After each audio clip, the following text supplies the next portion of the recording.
Alright, is this live now? Okay, yeah, sorry about that, guys. Was having some problems getting the stream started earlier. I think we should be live. Yeah, okay. Yeah, I see it now.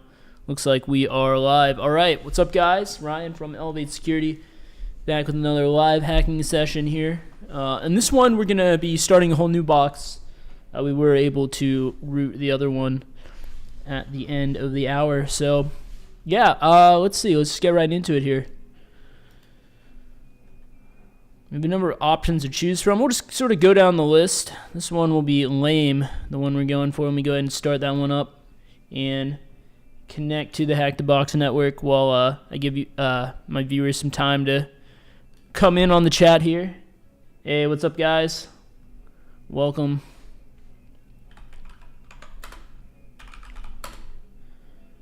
So just connecting to the network first, and give it a minute to connect and start up, and then I'm going to verify that I can connect to our target server here on 10.10.10.3. Looks like not yet. See if I have that IP address.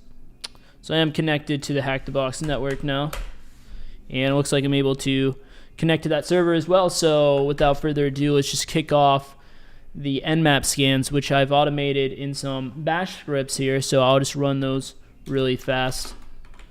So the way I'm going to do that is with my init script, and the box that we're doing this session will be called lame, and IP address 10.10.10.3. So while that runs, we will go ahead and also launch our tmux session for that box, and looks like I might have already had some data on this one. Let's just see what's here. Well, this is, I guess it overwrote it because it's currently doing this one, but I could maybe see the full scan from before. Okay, nothing there. So while we're waiting on the Nmap to run, one thing I like to do is to save some time. Grandpa machine? Yeah, we can do that. I think this is going to be a really quick box, to be honest. This is one of the easier ones. I haven't done it in a very long time, but I think we can get through this one really fast, and then we'll switch over to Grandpa after that. That was one I had on my radar as well, the Grandpa one. So, okay. Let's just see if there's any kind of web component to this or not. There might not be. I don't even remember. So this is still doing the initial scan. Oh, it seems down. Maybe we ran that a little too quickly. Let's okay, let's just go ahead and run it manually. So we're gonna do nmap-sc-sv, that's OA short, give it the IP address. Sometimes, yeah, if I kick off my scripts a little bit too fast, it looks like I've been having that issue.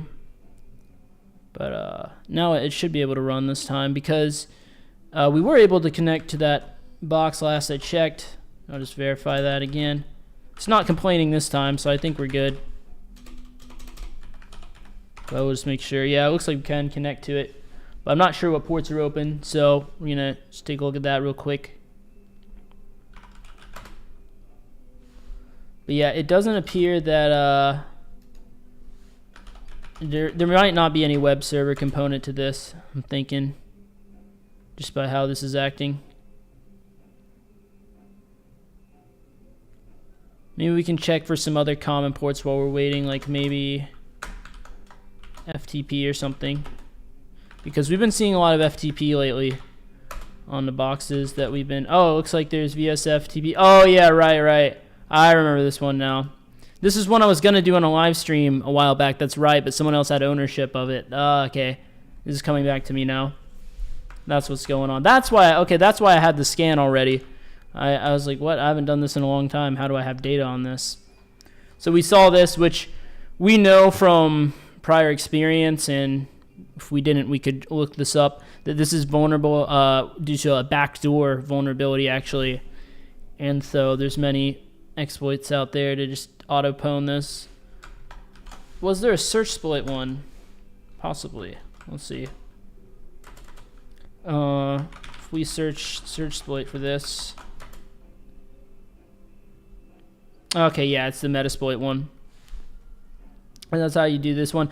But I remember before we have exploited this the non-Metasploit way, actually live on stream. If you go back and watch the video I did on FTP, yeah, the FTP video where I'm exploiting FTP, actually you do this exploit manually. So what I did on that video was I Googled something like this, VSFTP234 exploit, and you see this purple link here because I already went to it before. I found this Python exploit for it, and I actually, in the video, I ran through that exploit, and I was able to get a shell, spawn a root shell and everything. So I'll just do it the Metasploit way this time, and if you guys are interested in the manual way, check out my FTP video. Maybe if I can remember to link that afterwards. But yeah, it shouldn't be too hard to find on my channel. But yeah, so we can go to the grandpa box and stuff like that. Let's just go ahead and just use Metasploit for this one. So this is the way I like to start up Metasploit, to get the database running first, because then when we do our search command, which we'll do here in a second, you'll see just how fast that runs. And while I'm waiting on this, let me just verify my IP address. It keeps changing on me. Looks like it is the same as the last session, 10.10.14. Actually, no, it was 26 last time, so yeah, I stand corrected. Keeps changing on me. Sometimes it'll be the same address for like a really long time, and now lately it's just been changing constantly. But let's see. There we go. We just did a search for it, and right away we found it. So we just type use and then give it that link. And looks like it's complaining about some payload or something. Let's check the options and see what's going on here. Well, first off, we're going to need to set the R host to 10.10.10.3, which is our target IP, and the L host will be our IP address. And aside from that, let's just check that.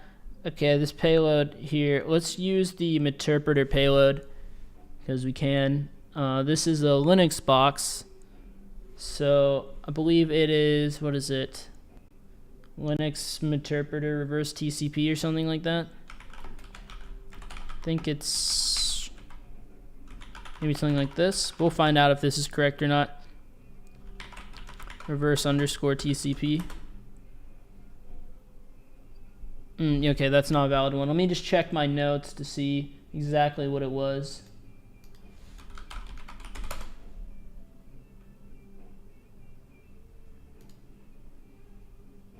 All right, so we got to specify 32-bit or 64-bit when it comes to the Linux ones. What is this box? Try the 32-bit. Let me just check my Nmap scan to see if it had any info on that. I don't know that it did. Normally that's a tricky one to be able to tell just from your default scripts, because it has to be able to look pretty deep into the underlying server to get that sort of information. Yeah, I'm not seeing that. Let's try the 32-bit.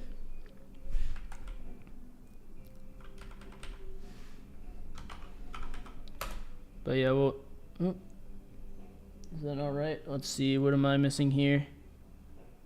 Linux. Let me just copy from here.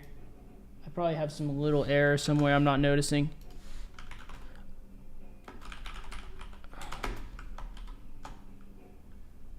Maybe, oh, you know what? Maybe for this particular payload you can't get a Meterpreter shell, because it might be that there's not enough space for a Meterpreter shell. That could be the issue. So it uses this one instead. So let's see. Command Unix interact. Well, I mean, we can just try to run it as is and see how the shell is.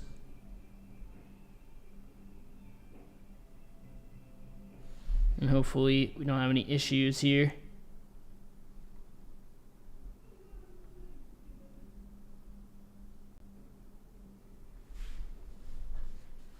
So it's currently running, looks like.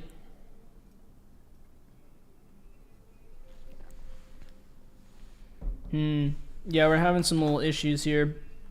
And that's the thing about these type of exploits. They can be kind of finicky. Maybe something we need to play around with. But let's see really quick what options we got going on right now. I don't know what that is. Let's see.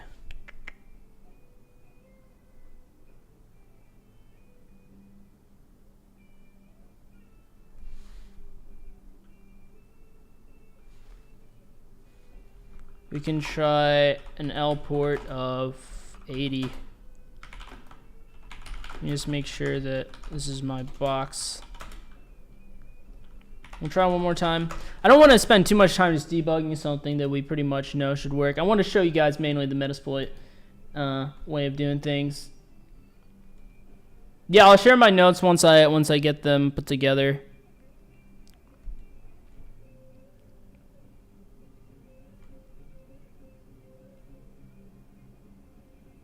But yeah, I'm not going to spend too much time tweaking this because it's just going to be one of those things where we'll have to reset the box a bunch. I've exploited this vulnerability, this exact one before. And I think it's just being finicky.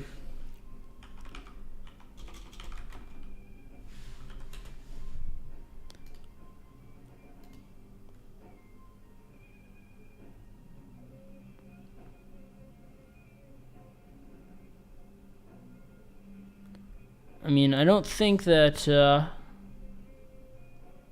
anything else that I need. I mean, maybe check my notes.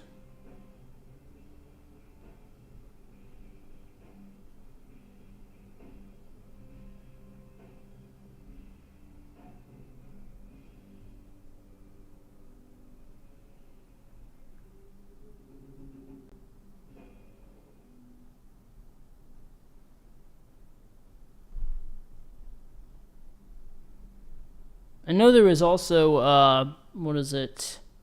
An SMB service running too. We could check that out as well.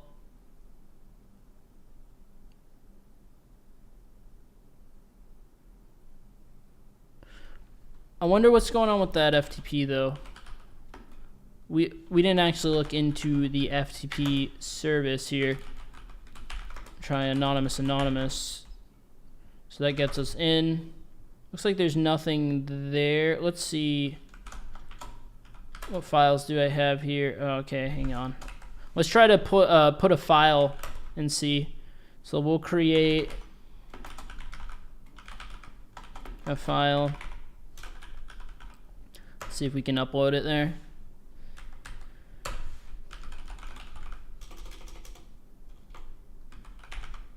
Oops, can't type. So let's try to put the test.txt file. Could not. Yeah, okay. So I don't think we have write access or anything. So it doesn't look like much is going on there. Another thing that we can try to do would be maybe looking into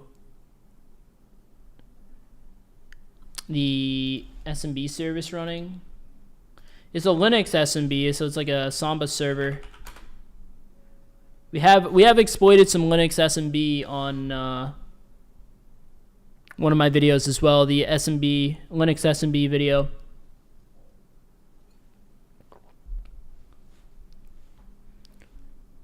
There's a link. What's going on there? Did you send a link? I didn't see anything. If you did. But yeah, we could run like a SMB client maybe to enumerate the SMB service running here. Just give it -L in the IP. Try like an empty password for anonymous. Okay. Let's look at the permissions, SMB map -H, I believe, and it will tell us what rights we have on all the different shares. I believe that's the command. If not, I'll go back to my notes, but I think so. Yeah, here we go. This is a good one to run as like a first command, this SMB map -H, because then you can see on each of the shares what level of access you have. So on the temp one, it looks like there's something to that, right? We got read and write access on that one. So if we have read and write access through SMB, we could probably get a shell that way as well, right? So what we could run is, well, we could, first of all, we could use SMB client to look into like what's on that temp share. So let's just go ahead and do that, right? Just running something like this, anonymous login, and let's see what's here.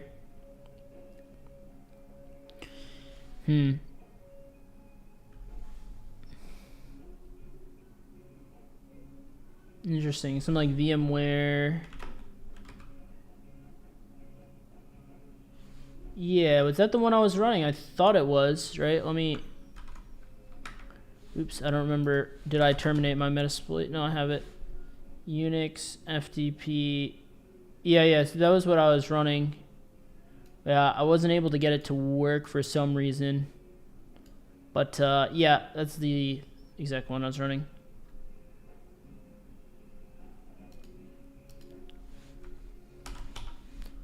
But yeah, I don't know, maybe there's something to this SMB.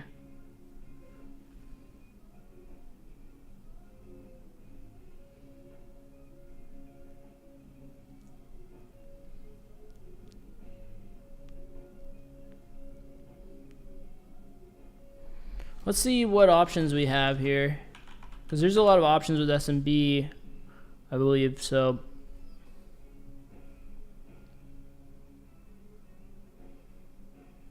See if there's anything that sounds interesting.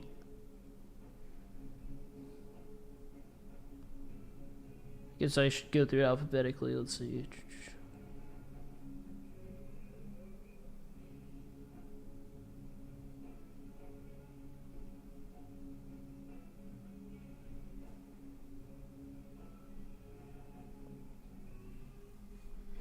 Let me see what other stuff I have here.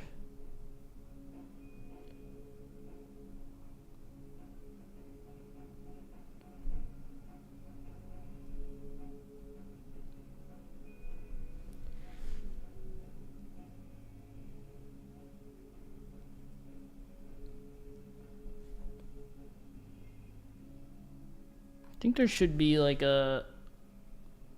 Okay, this sounds kind of interesting here. Let's log on. What does that do? So username, password. So if there's maybe another account that we can log in as.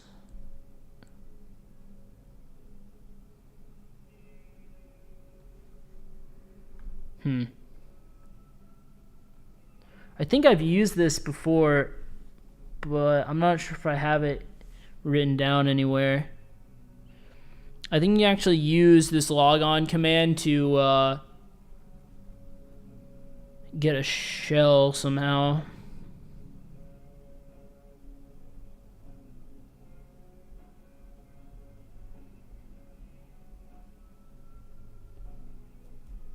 Like as the like username field or something can do like, what was it, like it was like a netcat, it was like a netcat command that you can run.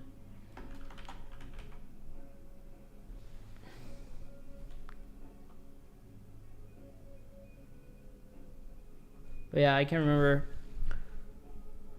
But I would think for sure that version should have been vulnerable to SMB or the FTP backdoor.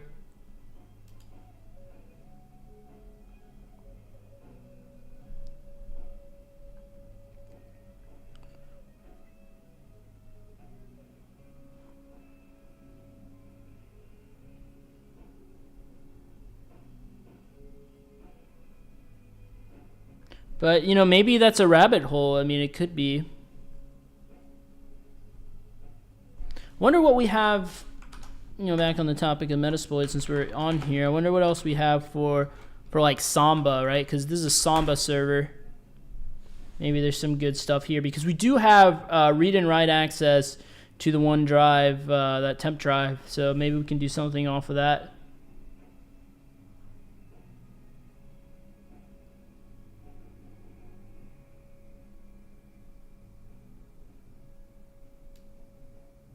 Let's see what this is.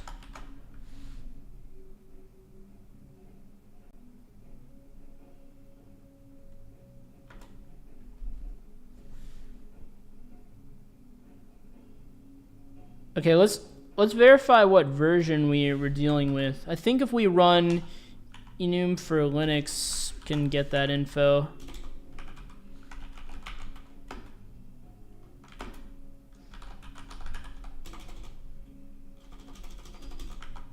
Wait, -s, I think.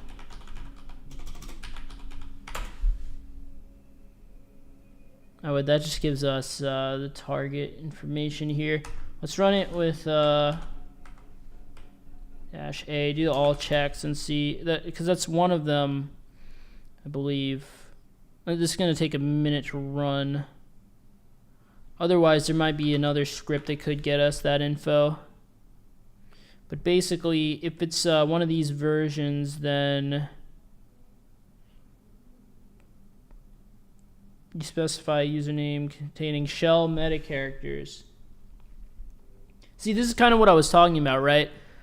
With the username, you can put in some like shell characters and actually execute arbitrary commands. So I think it's like leveraging that logon functionality in the SMB. Yeah, no authentication is needed. It's used to map usernames prior to authentication. So yeah, this is kind of good because we don't have any user credentials or anything. We might be able to run this. I just want to see if I can verify that our version of SMB. Now that's something we probably do through Nmap as well. If we go back and take a look at where is it, the Samba stuff? Oh yeah, here we go, right here, 3020. 3020. So yeah, we don't actually need to run that enum for Linux. We basically, and that's a mess anyways. It's really a deprecated tool, honestly. But yeah, with that information, we see right here 3020. So it should be vulnerable to this one here. This was what I was trying to do manually. I have done this manually before. That's why it came to mind, but I don't remember the commands off the top of my head, and I don't seem to have it in my notes either. But yeah, if we check the options for this one, let's just make sure that our lhost is set to our IP address, and we could try to, oh oops, I didn't actually use that one. We're still on the old one. So we're just going to do use here and check the options and fix our lhost.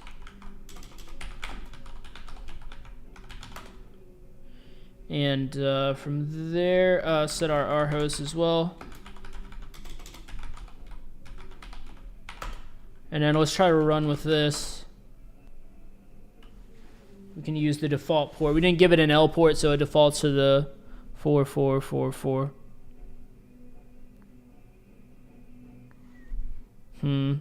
I think we would need to put it on our port of 445 as well, because that's where we saw this info. And the fact that it failed that quick probably means that was the wrong port.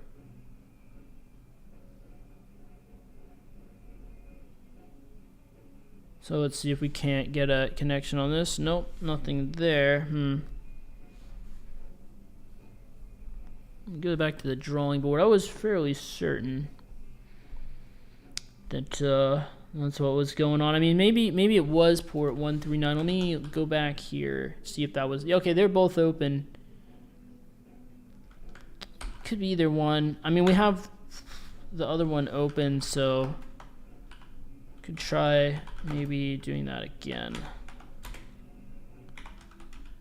What is the shell that this defaults to? reverse netcat. We can also maybe change the L port if we need to. I don't know that we would.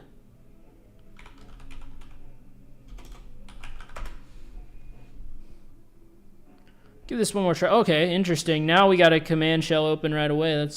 That's weird. See, this is the kind of finicky nature of these exploits sometimes, which really is annoying, right? Because it's tricky to know sometimes what's a rabbit hole just to mess with you and what is when you actually got it right. It just wasn't working properly before. That's the tricky part. Let's see if this is even.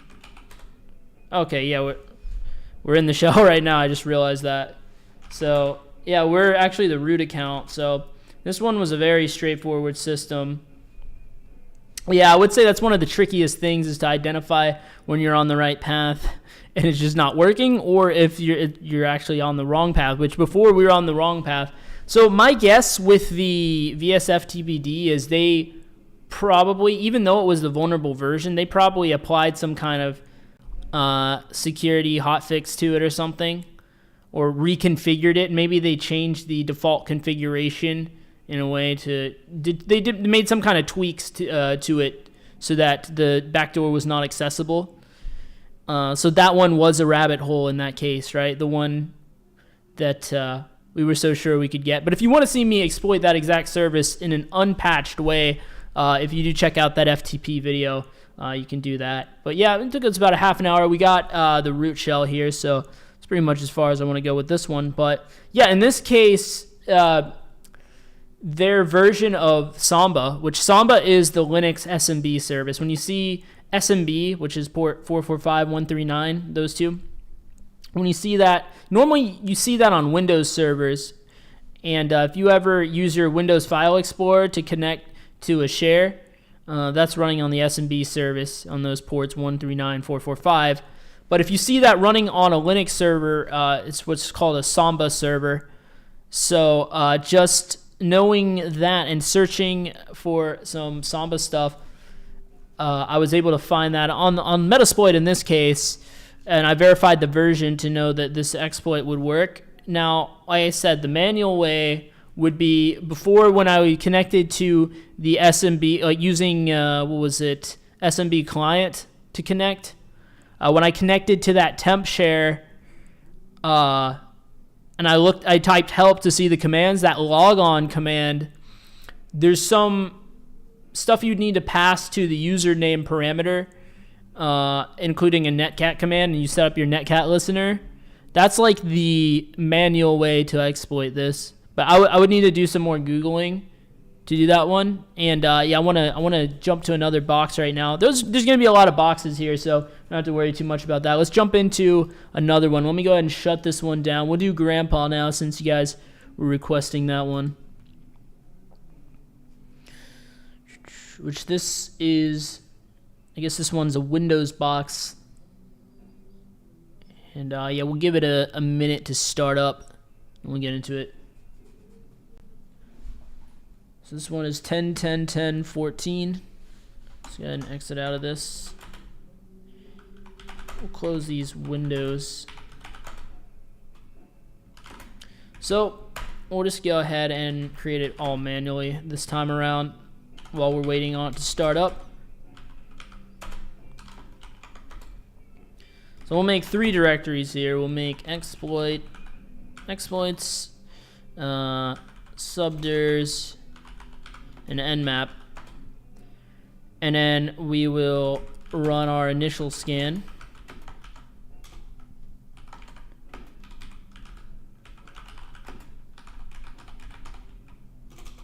Uh, 10.10.10.14, I believe. Yep.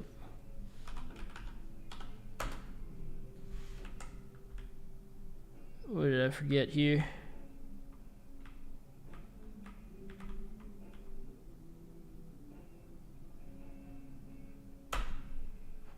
What's going on? Let's see.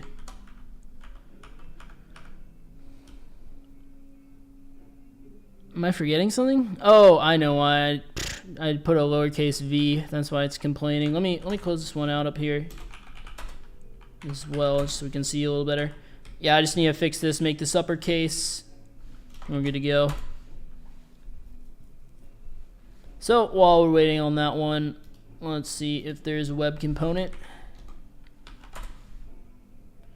And there is. It looks like an IIS server. Yeah, see.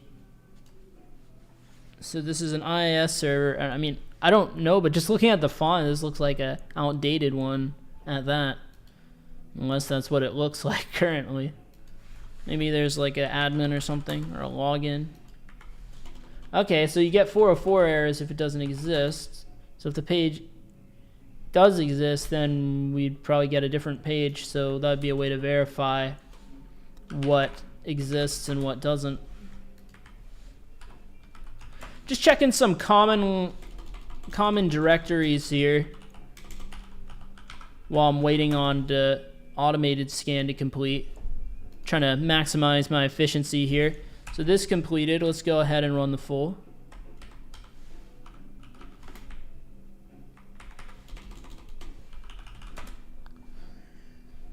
And while that's running, Microsoft HTTPD 6.0, which that tells us what Windows server it is. I'm trying to remember. I think I have that written down somewhere, but basically based off of this banner, you can know what if it's like a server 2012, 2008, whatever, you know. Potentially risky methods. There's put, so there might be some upload functionality somewhere. Or WebDAV. We can try some WebDAV checks. Let's do that really quick. So if we do dav test URL HTTP 10.10.10.14.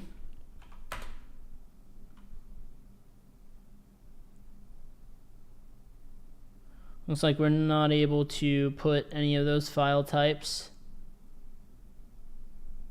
Yeah, so it doesn't look like there's anything anything off of that.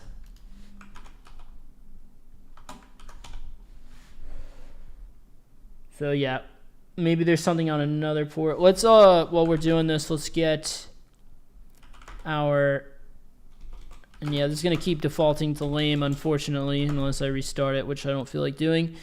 Let's go back to here and subders, and let's run some just basic GoBuster on this thing, which should be pretty simple because we know it's IIS, so that'll speed it up for us a little bit. So we'll call this root. And what is it for extensions? I'm trying to remember.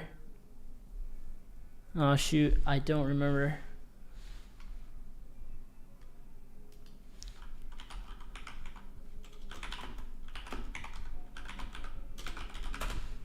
Let me look that up really quick.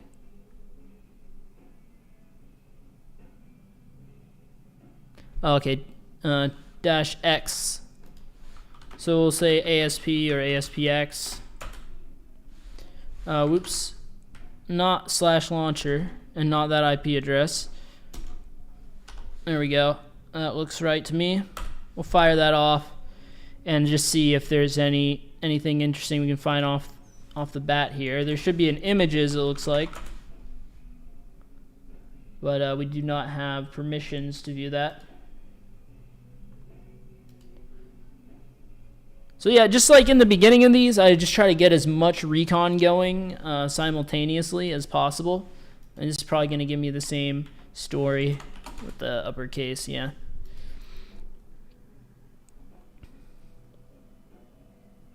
So yeah, just trying to get a bunch of recon going in tandem here. And yeah, the full completed as well. We can check just for good measure the UDP to see if there's anything good going on there. Let's do that. SU specifies UDP. Verbose, because this takes long, we want to see what's open as it finds it. And we'll just call this UDP. And we'll do. Is there anything else? No, we'll just run it like that.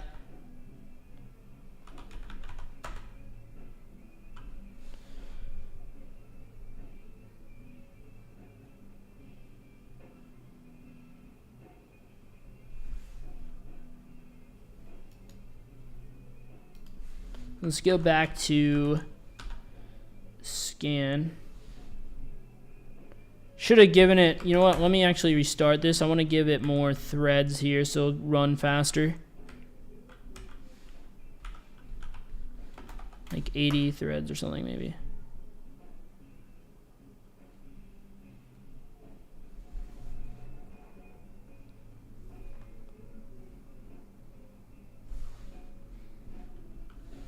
There is some, maybe there's some Nmap scripts that we can run on this port 80 as well.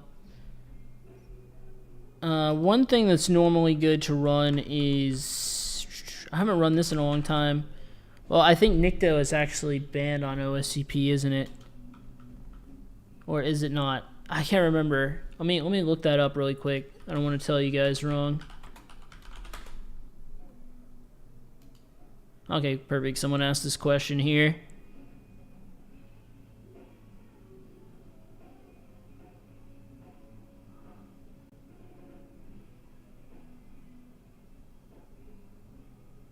Okay. Nikto is fine.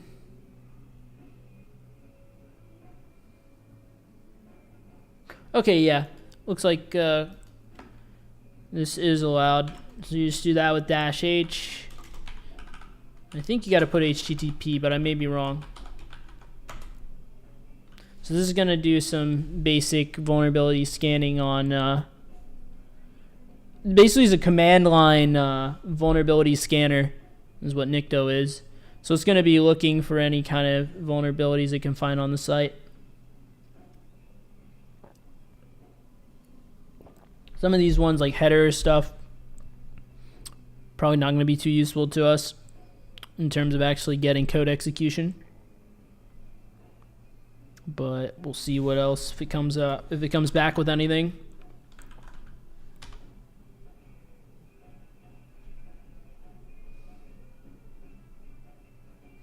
And yeah, it looks like it didn't find anything on the UDP side. It looks like. Well, let's look a little bit more in the fine details here. There's a lot of methods that are enabled on this that you normally don't see. So I wonder if there could be something to that, perhaps. I think the best thing that we would need to do is maybe look into some Nmap scripts on the HTTP stuff. So if we look at user share Nmap scripts, I don't know, anything with HTTP in it, there's a lot. There's a heck of a lot, actually. Maybe if there's, I wonder if there's anything IIS related. IIS WebDAV vuln.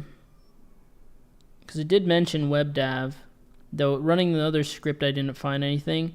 But did that check for, that didn't check for any kind of ASP, did? Oh yeah, it did right here, and ASPX as well. So my guess is that that's the kind of test that that Nmap script is going to be doing. What is this? Just a DOS, don't really care about that.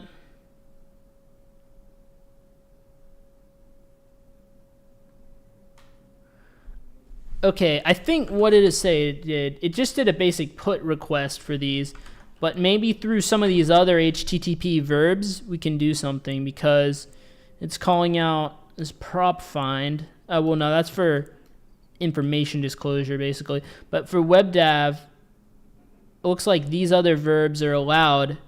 So there might be something that we can do with one of these verbs. I don't know how useful that's going to be.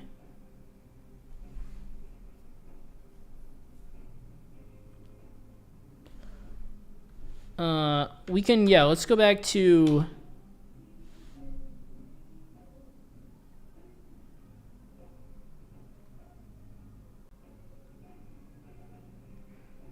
Maybe we can run this one here.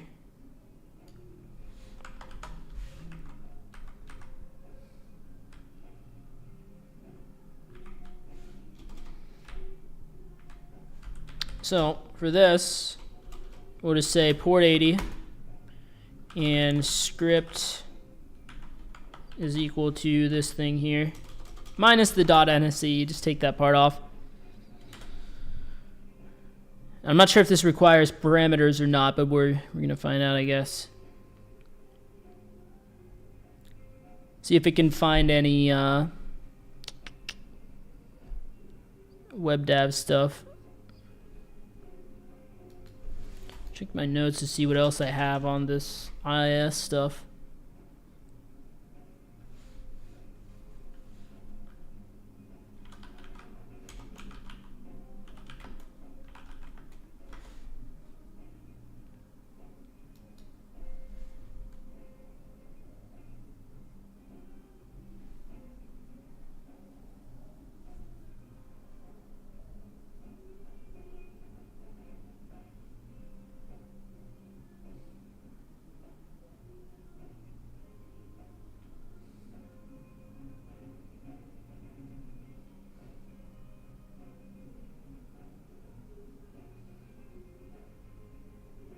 I mean, I guess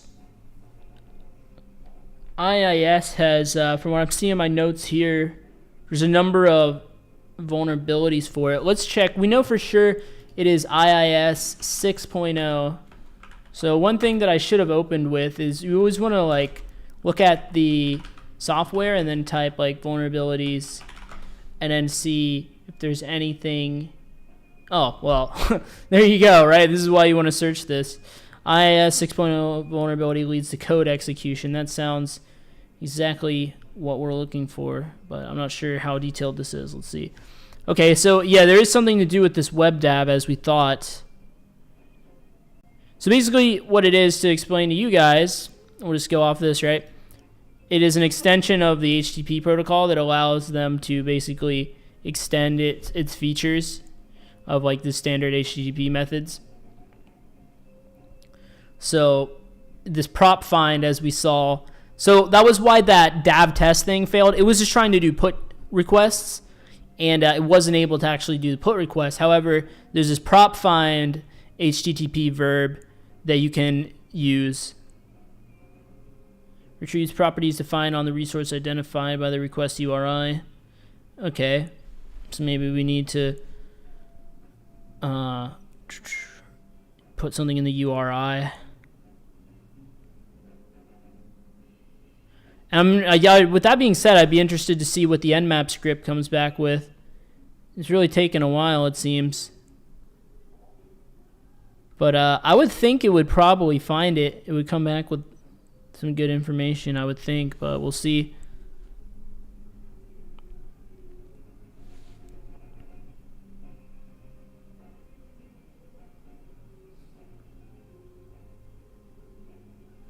So I wonder, what would Search Split have for us, I wonder?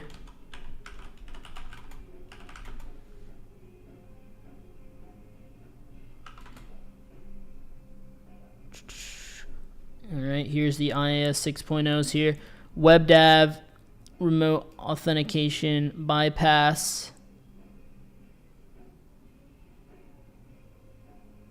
This is just a text file. This one is a Perl script here. So maybe something we can execute. Or wait, this is patch. Oh wait, right here, this one. This would probably be, oh no, this buffer overflow. Where is it?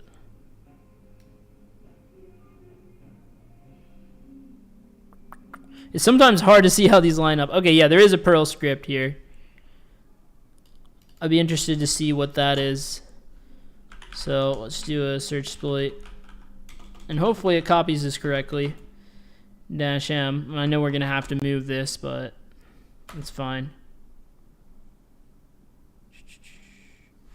Oops. So we'll move this one back a directory into Grandpa Exploits, and we'll call it iis.pl. This is a Perl script. Oh, there you go. Let's take a look at it and see what this entails here.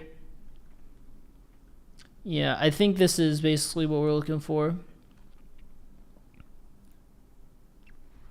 So by default, it'll exploit on port 80, which is perfect because that's the port this web server is running on. And yeah, it's going to use this prop find here. And takes the path. Okay, here's the usage here. You say Perl, which hopefully that's installed. I should be on my system. And then you had the host and the path. So I wonder what path it wants. Can we just give it the root? Or do I need a certain URI? I guess that's the question. Let's just see if I have this. Yeah, I do. So let's try. I don't know if it needs HTTP or not.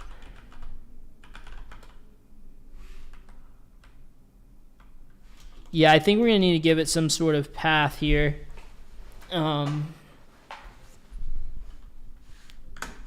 Might have to look into what that would be. Let's see if this, yeah, this did call out this allowed methods and prop find is there. Now that we know what it is. Yeah, okay, so here's what our nmap script came back with, by the way. We have webdab vuln. Webdab is enabled. No protected folder found. Check not run. Okay, so if you know where the folder is, you can pass an argument to the script and it'll do some additional enumeration on it, it looks like. So, let's see what type of path does it want. That's the only main question here. Let's go back and check our GoBuster. I should have named my windows. It's getting messy. There's an underscore private. That's kind of interesting. Let's check that out. If we have access, that is, of course. And yeah, 4.3, what is that? Forbidden? Yeah, forbidden.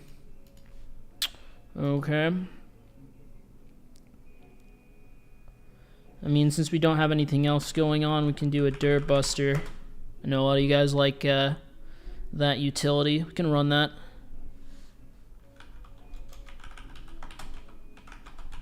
We'll do it with the medium list this time around. We just did the small initially on the GoBuster. Give it like 60 threads. And let's go ahead and find it here.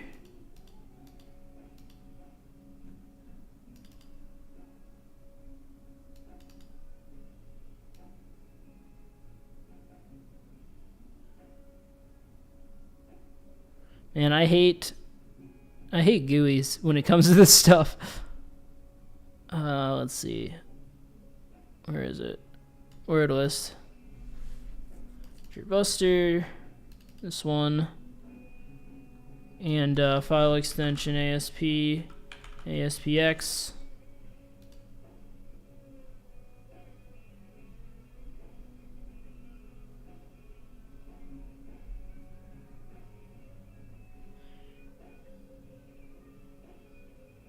And let's see.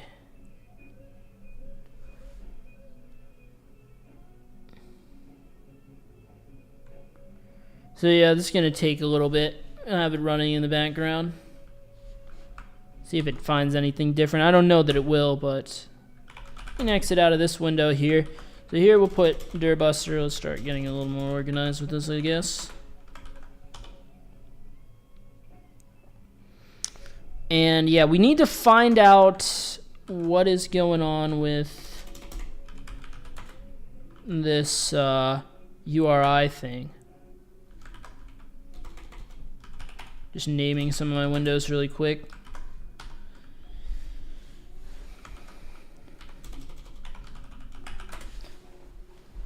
So we need to figure out what path that it expects.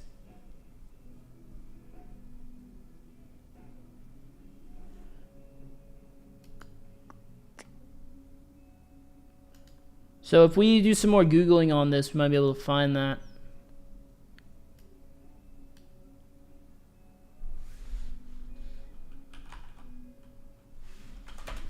Prop find exploit. Okay, there is a exploit DB. Okay, I remember seeing this one. It's buffer overflow. This is a Python script.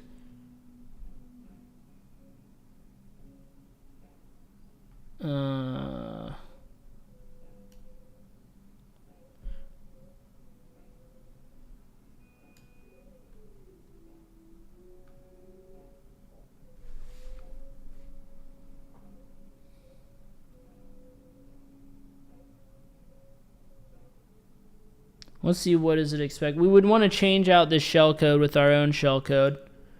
We would need to generate that.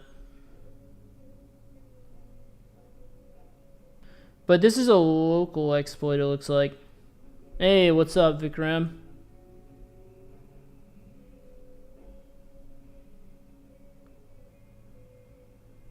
Yeah, it's definitely something to do with this prop find verb here. I mean, yeah, we can change this. Yeah, we just changed this to our target IP address. But what we're going to need to do is change out the shellcode part. Because as you see here, the shellcode they have is just to spawn Calculator, the Calculator app on a Windows box, as like a proof of concept. We'd want to change that out with our own code. So the first thing we can do is maybe like a ping command, have it ping back on our server to know that we have code execution. And then once we do, we'll need to do need to actually like try and spawn our shell, which is a Windows box, so we might need to upload a shell first somehow. But let's just see if we can get the code execution. We'll grab this one.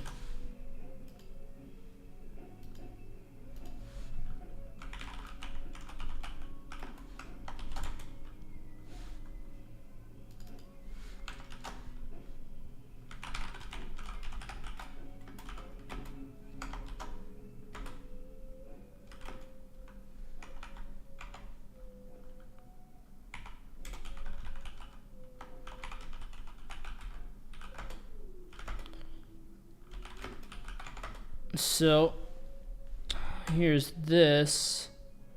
Let me see. This is like a. Is this base 64 encoded? I just want to make sure we know what is going on with this. Hang on a sec. Open it with less. Might be a little easier to do this part.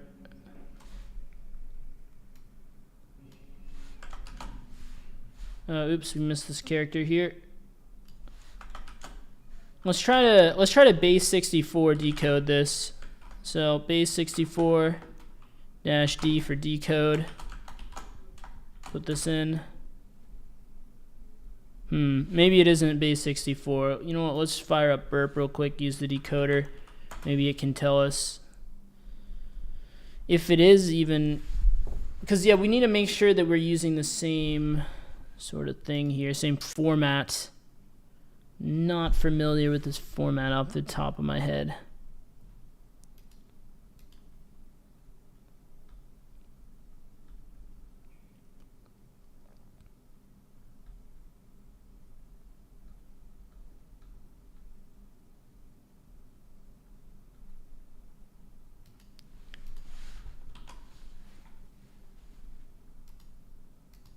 Yeah, looks like it's not seeing either. Sometimes what works for, well, let's see. Did I even copy the whole thing or not? Yeah, this is like the shellcode here. But I don't know what kind of encoding or whatever this is. Because to generate our own, we're going to need to probably put it in this same format.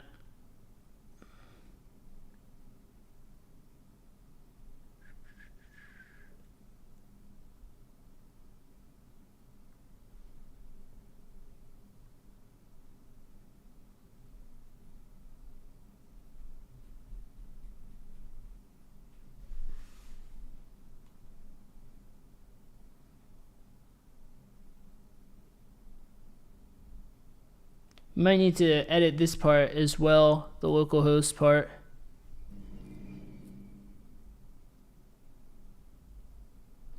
But basically, if we can see the length of this shellcode here, generate our own, which we can just use MSF Venom for that part. So what I would typically expect here is to generate our own payload for Windows, I don't know, Windows Interpreter, reverse TCP, something like this. Oh, yo, what's up, Infinite Logins? Yeah, I saw one of your live hacking ones recently. I saw you jumped on this as well. But yeah, I've been doing this for about a little over a month now. But yeah, this is like a regular thing now, every Tuesday, Thursday during the like 10 to 11 block. Yeah, that Rocky dude is always around. He's always he's helped me out on a few of these as well. So we're kind of working together on some of these. But let's see here. If we can generate, oops, don't need the slash here. We can generate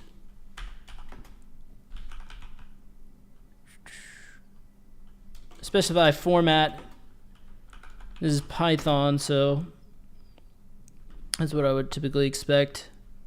Let's just see what this looks like if it outputs it to the console. Assuming I'm not forgetting anything here.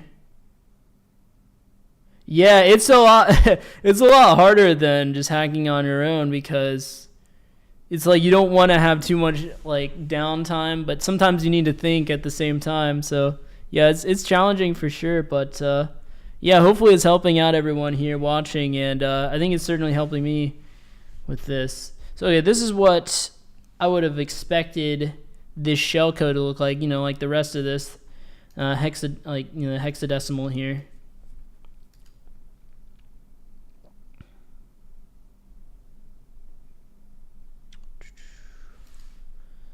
But yeah, we might have to pick up this one in the next session. But let's see here. Maybe it'd be easier just to save this to a file. Payload.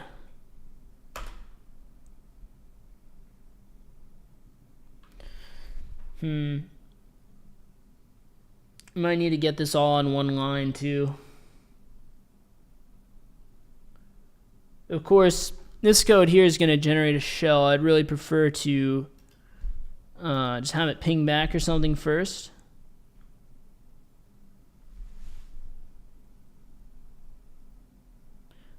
Assuming this is the correct route. I think it definitely is the right route now, finally.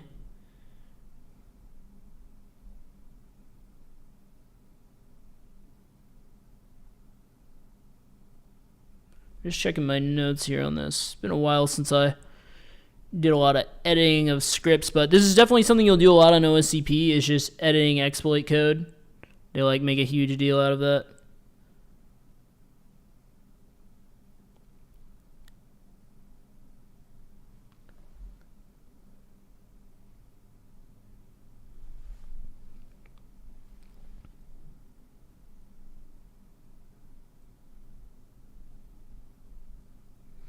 But you know what? One thing let's try and do, since we have this exploit here already, let's just run this and see if we can get some usage for it or something.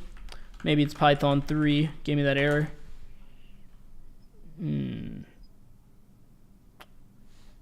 Okay, no, this is definitely Python 2, it appears. But it might have errored out when I... Oh, wait, hold up.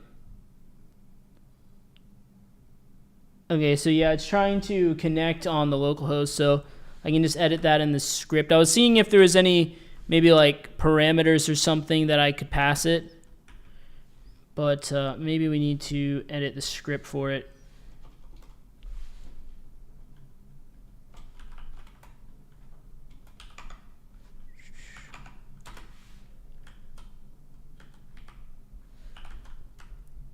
There's like a number of different exploits for this, so hopefully this is a good one. Might be better off with one of the other ones. But we're going to have it connect to this target server here. Try this again.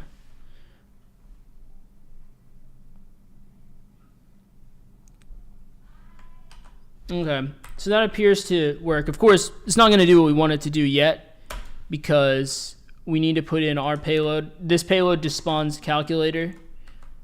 But yeah, I'm not sure what kind of encoding this is here. The exploit, yeah, so we are doing the grandpa box from Hack the Box right now. And after doing a lot of recon on it, it looks like the only port that was open was port 80 for the web server, and doing some extra enumeration through the default scripts as well as this IIS WebDAV vuln script. We see that WebDAV is enabled, and there's a vulnerability in IIS 6.0, which we verified that that's what this is running through our Nmap scan. But there's a vulnerability if WebDAV enables the prop find HTTP verb. Where is that? Oh, I might have closed out of that. I think it's here. Right here. This prop find verb is vulnerable to a code execution vulnerability. So basically the exploit that we have is to exploit that to get a shell. But yeah, I think I might just end the stream here. We'll come back to this. We're definitely on the right path here. We've done a lot of recon, but that's just, I think, a pretty good example of how you can just get a bunch of your recon running in tandem to save you some time.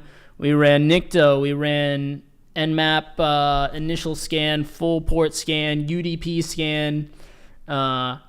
We ran GoBuster, we ran Durbuster. Yeah, we'll get it. We'll get it next time for sure. I think we're pretty close here, but we just have to play around with it a little bit more. No, man, you're all good. I like the challenges are helping. I think you're the kind that definitely level up when you do. So yeah, we'll come back here next week and do that. So yeah, thanks guys for watching, and as always, any questions or any kind of content you'd like to see in the future, let me know down in the comments below. And yeah, thanks for popping in, Infinite Logins. I'll try to catch one of yours next time. And yeah, I'll see you guys in the